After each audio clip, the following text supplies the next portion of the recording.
1999 is basically an agreement that lets the U.S. conduct military activities in the Philippines, but giving U.S. personnel special rights and privileges, and the U.S. immunity from damages that might be done on all sorts of levels. The U.S. does not have to pay any rent or taxes for the use of Philippine territory and facilities, which basically means the Filipino people are paying for the U.S. to be there.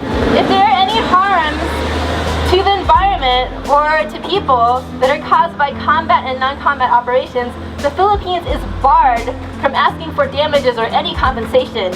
In a government that is genuinely for and by the people, hate crimes like that of which had happened to Jennifer would be brought to justice immediately.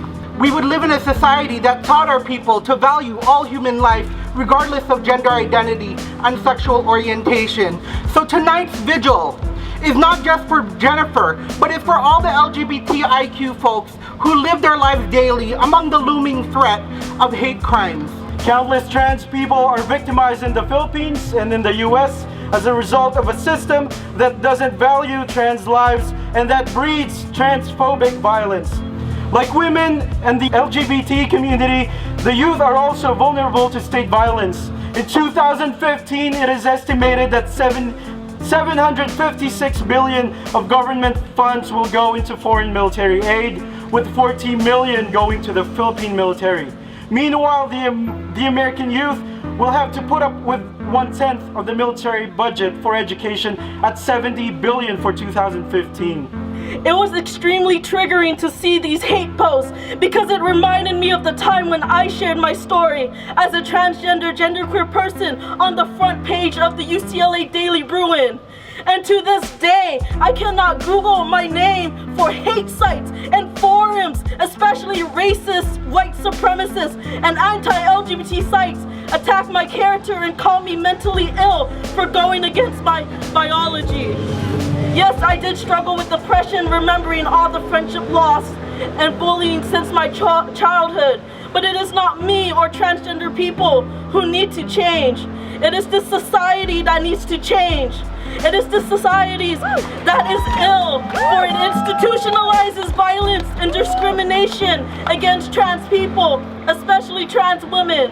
Tell me what you want, what you really want. Justice. Tell me what you need, what you really need. Justice. How we gonna get it? People power. Military has always been connected to gendered violence. This is not an isolated case to the Philippines or Korea.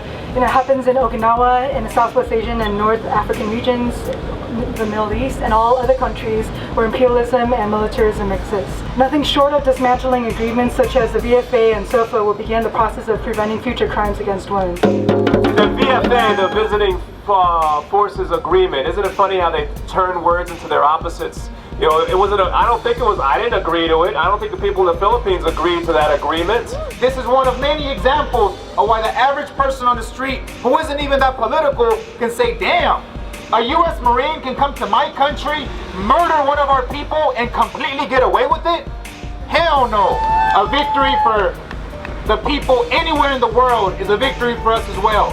A defeat for imperialism anywhere in the world is a victory for us as well. Stand up and fight back with your hands and your fist in the air, yo. Get in the stands and make the people power and shout and fight back, cause yo, trans people, they under attack. And so this is only the beginning, my friends. And unfortunately, the struggle will continue. It will not get easy. But we know from all of the amazing speakers and from all of you today, this action has actually made us grow stronger as a community. Us coming out in support of justice for Jennifer Laude takes courage, takes love. And this is what we must continue to do in order to win that new world, in order to win justice for Jennifer Laude, justice for all trans victims.